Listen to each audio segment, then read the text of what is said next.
సుందరగిరి పేరుకు తగ్గట్టే అది ఒక సుందరమైన పల్లెటూరు. పచ్చటి పైరు పొలాలు, ఎటు చూసినా పరుచుకున్న పచ్చదనం, పక్షుల కిలకిల రావాలు, స్వచ్ఛమైన గాలి, నిశ్శబ్దంగా పారుతున్న వాగులు, చెరువులు ఇదంతా సుందరగిరి ప్రత్యేకత. ఆ ఊరి ప్రజలు కూడా ప్రకృతి అంత స్వచ్ఛంగా, కల్లాకపటం లేకుండా జీవించేవారు. ఒకరికొకరు తోడుగా నిలిచే మనస్తత్వం, ఆపదలో ఆదుకునే గుణం వారి సొంతం. పట్టణాల జీవన శైలికి భిన్నంగా ఆదరాబాదరా లేకుండా ప్రశాంతంగా సాగే వారి నిత్య జీవితంలో చిన్న చిన్న సంతోషాలు, మానవ సంబంధాల మాధుర్యమే వారి అసలైన సంపద. ప్రతి పండుగ, ప్రతి వేడుక ఊరంతా కలిసి చేసే ఒక పెద్ద పండుగగా సంతోషంగా జరిగేవి. ఆ సుందరగిరిలో తనదైన పద్ధతుల్లో నిజాయితీగా, నిరాడంబరంగా జీవించే వ్యక్తి రాఘవయ్య. ఆయన కేవలం పొలం పండించడమే కాదు, అంతకు మించి విలువైన మానవ సంబంధాలను, మంచి మనసులను పండించాడు. ఆయన మాటంటే ఊళ్ళో అందరికీ గౌరవం. ఏ చిన్న గొడవ వచ్చినా, పెద్ద సమస్య వచ్చినా రాఘవయ్య పరిష్కరించనిదే ముందుకు వెళ్ళేవారు కాదు. ఆయన ఆస్తిపాస్తులు అంటే కేవలం పచ్చటి పొలాలు, నిండైన ఇల్లు, పశు సంపద మాత్రమే కాదు. అంతకు మించి విలువైన భార్యాబిడ్డలు. వారి నమ్మకమే ఆయన నిజమైన ధనం అని బలంగా నమ్మేవారు. ఆయనకు వ్యవసాయం అంటే ప్రాణం. తన పొలాన్ని దేవాలయంగా భావించి ప్రతి గింజను బంగారంలా చూసుకునేవారు. సాయంత్రం పొలం గట్లపై కూర్చొని తన చేల గాలిని పీలిస్తూ తన పంటను చూసుకుంటే కలిగే ఆనందం మరెందులోనూ దొరకదని అనేవాడు. రాఘవయ్య భార్య సీతమ్మ ఆ ఊరికే ఆదర్శప్రాయమైన ఇల్లాలు. ఆమె మట్టి పిసికితే మాణిక్యాలు పండుతాయని, ఆమె అడుగు పెడితే ఐశ్వర్యం వస్తుందని ఆ ఊరి జనం నమ్ముతారు. ఆమె చేతి వంట ఎంత రుచిగా ఉంటుందో ఆమె మనసు అంత స్వచ్ఛంగా ఉంటుంది. రాఘవయ్యకు ఇద్దరు పిల్లలు. పెద్దమ్మాయి లక్ష్మి, చిన్నమ్మాయి సత్య. లక్ష్మి అచ్చం తల్లిలాగే నెమ్మదస్తురాలు, అణకువగలది, పద్ధతిగా ఉంటుంది. ఇంట్లో అన్ని పనుల్లో సీతమ్మకు చేదోడు వాదోడుగా ఉంటూ ఇంటి పనుల్లో నేర్పరిగా ఉండేది. అతిథులు వచ్చినా, అదనపు పని ఉన్నా ఆమె అలసట లేకుండా చిరునవ్వుతో పనిచేసేది. సత్య మాత్రం పేరుకు తగ్గట్టే చురుకుదనం, పట్టుదలతో తనదైన ప్రత్యేక వ్యక్తిత్వాన్ని చాటుకుంటూ చదువులో ఎప్పుడూ ముందుండేది. ఆమె తెలివితేటలు, ఏదైనా సాధించాలనే తపన రాఘవయ్యకు ఎంతో ఇష్టం. సత్య, నువ్వు చదువులో ఇంకా ఉన్నత స్థాయికి ఎదగాలి అని ఆయన ప్రోత్సహిస్తూ ఉండేవాడు. కుటుంబం అంతా కలిసి సంతోషంగా ఒకరిపై ఒకరు ప్రేమ కురిపించుకుంటూ, కష్ట సుఖాలు పంచుకుంటూ సాఫీగా సాగిపోతుంది వారి జీవితం. రాఘవయ్యకు ఒకే ఒక చెల్లెలు ఉంది. ఆమె పేరు విమల. విమల చాలా అందగత్తె. ఆమెకు తెలిసినదల్లా ఎలాగైనా ధనవంతుడిని పెళ్లి చేసుకుని రాజభోగాలు అనుభవించాలి అన్నదే. డబ్బే లోకం. డబ్బుంటే అన్నీ ఉంటాయి. పేదరికంలో పుట్టడం కర్మ. పేదవాడిగా చనిపోవడం మన తప్పు అన్నట్లుగా ఆమె ఆలోచనలు ఉండేవి. తన అన్న రాఘవయ్య పడిన కష్టాలను, వ్యవసాయాన్ని ఆమె ఎప్పుడూ చిన్నచూపు చూసేది. అలాంటి సమయంలో విమలకు దూరపు బంధువు, పట్టణంలో పేరు మోసిన వ్యాపారవేత్త అయిన ప్రకాష్ పరిచయమయ్యాడు. ప్రకాష్ పెద్ద ఆసామి. అతనికి సిటీలో పెద్ద పెద్ద వ్యాపారాలు, విశాలమైన బంగళా, ఖరీదైన కార్లు ఉన్నాయని ప్రచారం. ప్రకాష్ను చూడగానే విమల మనసులో ఆశలు రెక్కలు తొడిగాయి. ఇదే తన అదృష్టమని, తన కలలు నిజమయ్యాయని నమ్మింది. ప్రకాష్ కూడా విమల అందానికి ముగ్ధుడయ్యాడు. ఆమెకు పెద్ద పెద్ద బహుమతులు, నగలు కొనిచ్చి, ఖరీదైన హోటల్స్లో పార్టీలిచ్చి ఆమెను పూర్తిగా తన వైపు తిప్పుకున్నాడు. విమల ప్రకాష్లో ఉన్న ఆడంబరానికే తప్ప అతని నిజమైన వ్యక్తిత్వాన్ని చూడలేకపోయింది. రాఘవయ్యకు ప్రకాష్ గురించి తెలిసింది. అతను మంచివాడు కాదని, కోట్ల విలువైన ఆస్తులున్నాయని బయటికి కనిపించినా అవన్నీ అప్పుల్లో ఉన్నాయని, చెడు అలవాట్లు ఉన్నాయని తెలిసింది. ఆ ఊర్లో, పక్క ఊర్లో చాలా మందిని అప్పులపాలు చేశాడని, చాలా మంది జీవితాలను నాశనం చేశాడని వార్తలు వినిపించాయి. తన చెల్లిని ఒకరోజు హెచ్చరించాడు. విమల, నువ్వు చేసుకుంటానన్నది మంచివాడిని కాదు. పైన పటారం లోన లొటారం అన్నట్లుంది వాడి పరిస్థితి. బయట కనిపించేదంత నిజం కాదు. డబ్బు చూసి మోసపోకు. ఆస్తిపాస్తులన్నీ అప్పుల్లో ఉన్నాయట. అతని ప్రవర్తన కూడా బాగాలేదు. వాడు ఒక తాగుబోతు, జోదరి. నీ జీవితం నాశనం అవుతుంది. నువ్వు ఇలాంటి వాడిని చేసుకుంటే జీవితాంతం ఏడుస్తూనే ఉంటావు అని అన్నగా ఎంతో ఆవేదనతో కంటినిండా నీటితో చెప్పాడు. కానీ విమల వినలేదు. ఆమె కళ్ళు డబ్బు ఆశతో మూసుకుపోయాయి. అన్నా, నువ్వు నా అదృష్టం చూడలేకపోతున్నావు. నేను ఇంత మంచి సంబంధాన్ని వదులుకోలేను. నాకు తెలుసు అతనెలాంటివాడో. అయినా సరే నేను అతన్నే పెళ్లి చేసుకుంటాను. నాకు డబ్బు కావాలి, పెద్ద బంగళా కావాలి, కార్లు కావాలి. ఇదే నా జీవితం. పేదవాడిగా ఉండి నానా కష్టాలు పడటం నాకిష్టం లేదు. మీరందరికీ పేదరికం అంటే ప్రేమ. నేనలా కాదు. నేను నా జీవితాన్ని నా ఇష్టం వచ్చినట్లు బతుకుతాను అని పట్టుబట్టి అన్న మాటను పూర్తిగా పెడచెవిన పెట్టింది. రాఘవయ్య ఎంత చెప్పినా వినలేదు. ఇక నుంచి మీరు వద్దు, మీ బంధాలు వద్దు అని అన్నీ తెంచుకొని అతనితో పాటు వెళ్ళిపోయింది. విమల పెళ్లి వైభవంగా, పట్టణంలో ఘనంగా, కళ్ళు మిరుముట్లు గొలిపే ఆడంబరంతో జరిగింది. ఊరంతా ఆమె పెళ్లి గురించే మాట్లాడుకున్నారు. విమల తన కోరికలన్నీ తీరాయని, రాజకుమారిలా బతుకుతానని కలలు కంది. ఆ చెల్లెలు పెళ్లి తన గుండెలో ఒక బరువైన రాయిలా మిగిలిపోయింది. తన చెల్లెలి భవిష్యత్తు ఎలా ఉంటుందోనని ఆందోళన చెందాడు రాఘవయ్య. రాఘవయ్య, సీతమ్మల ఆశలన్నీ అల్లారు ముద్దుగా పెంచిన పెద్దమ్మాయి లక్ష్మి పెళ్లిపైనే కేంద్రీకృతమయ్యాయి. ఆమెకు తగ్గ వరడి కోసం మంచి సంస్కారాలు, విలువలున్న కుటుంబాన్ని చూస్తూనే ఉన్నారు. వారి ఏకైక కోరిక తమ కూతురు ఒక మంచి కుటుంబంలో అడుగుపెట్టి సుఖంగా ఉండాలన్నదే. కాలచక్రం గిర్రున తిరుగుతున్నా సరైన సంబంధం కుదరక రాఘవయ్య దంపతులు కొంత ఆందోళన చెందుతూనే ఉన్నారు.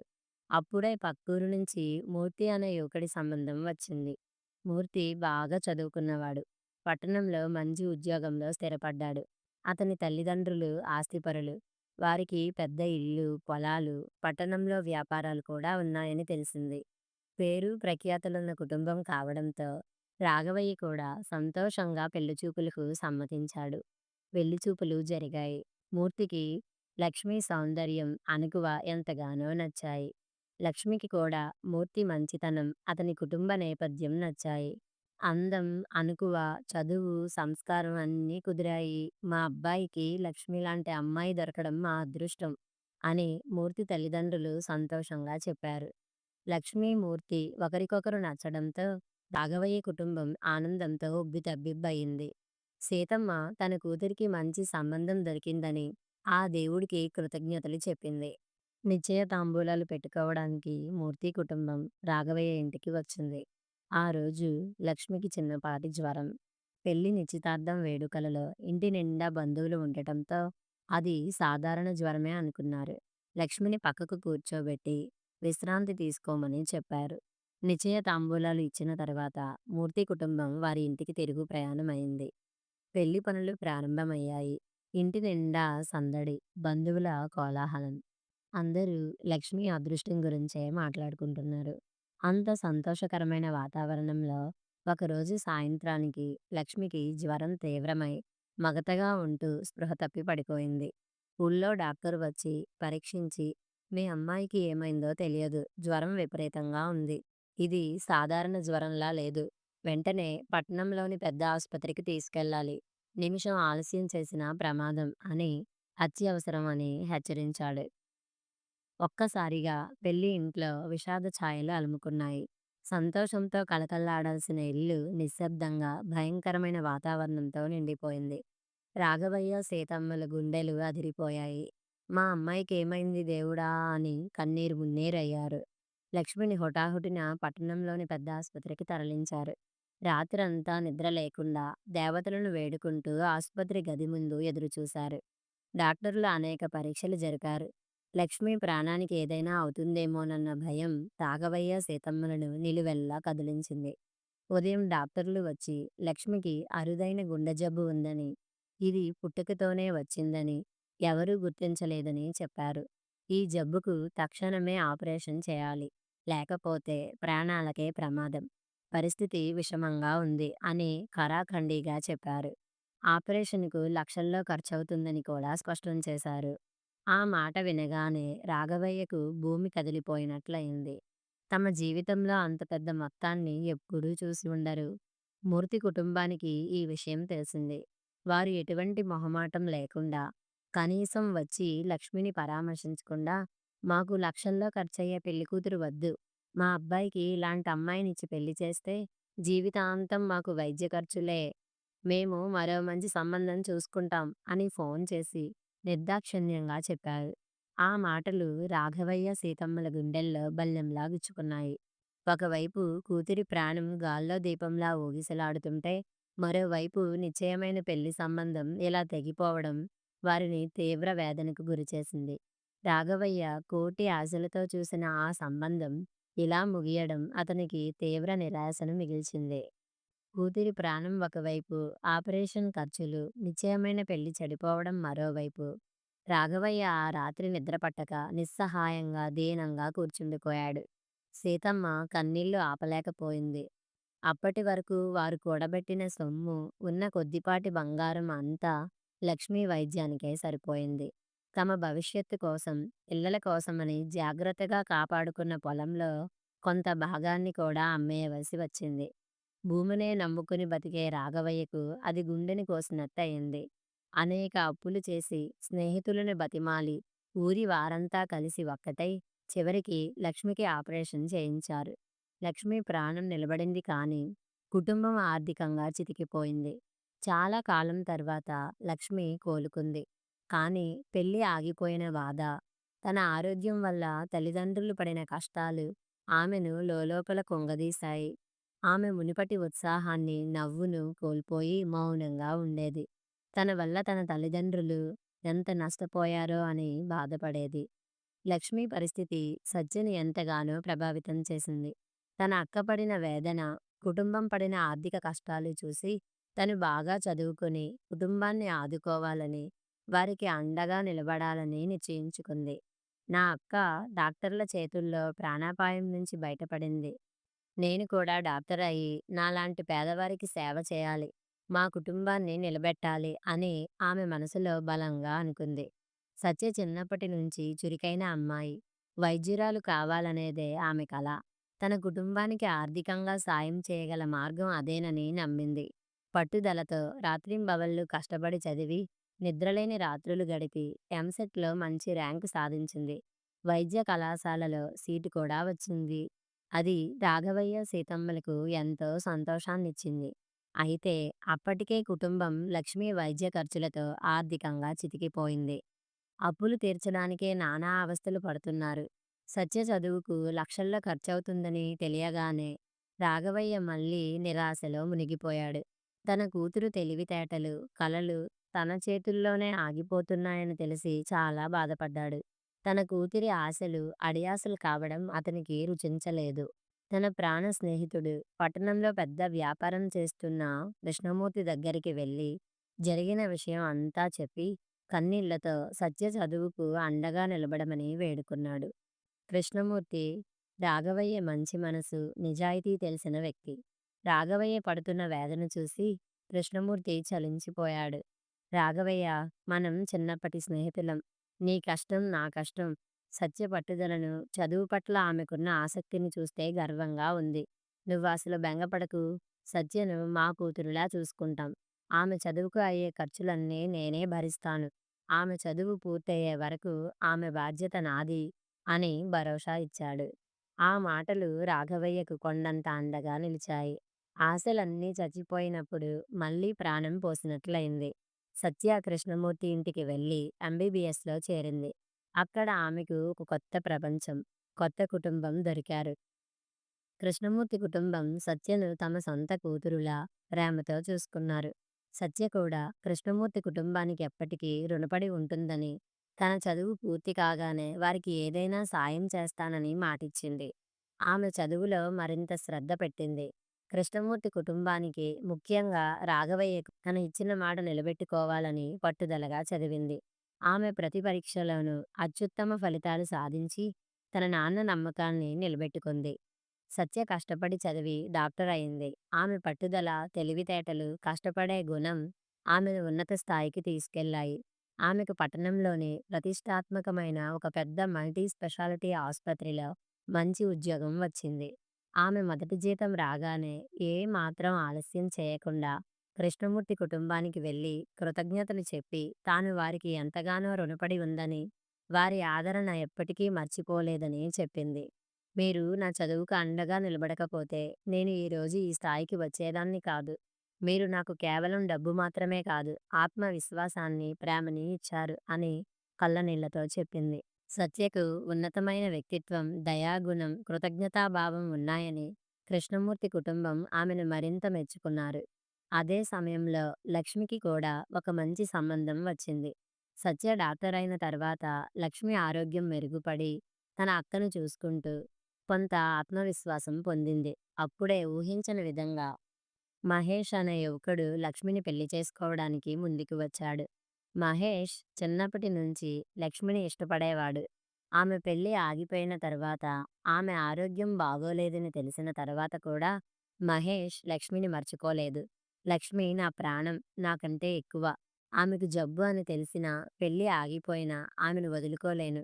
ఆమె కష్ట సుఖాల్లో నేను తోడుగా ఉంటాను. నా జీవితంలో లక్ష్మి తప్ప ఇంకెవరూ లేరు అని తన తల్లిదండ్రులను ఒప్పించి లక్ష్మిని పెళ్లి చేసుకోవడానికి సంసిద్ధత వ్యక్తం చేశాడు. మహేష్ వాళ్ళ తల్లిదండ్రులు మొదట్లో కొంచెం సందేహించినా, మహేష్ ప్రేమను, లక్ష్మి మంచితనాన్ని చూసి సమ్మతించారు. మహేష్‌కు ఉన్న ఆస్తిపాస్తులు తక్కువే కావచ్చు.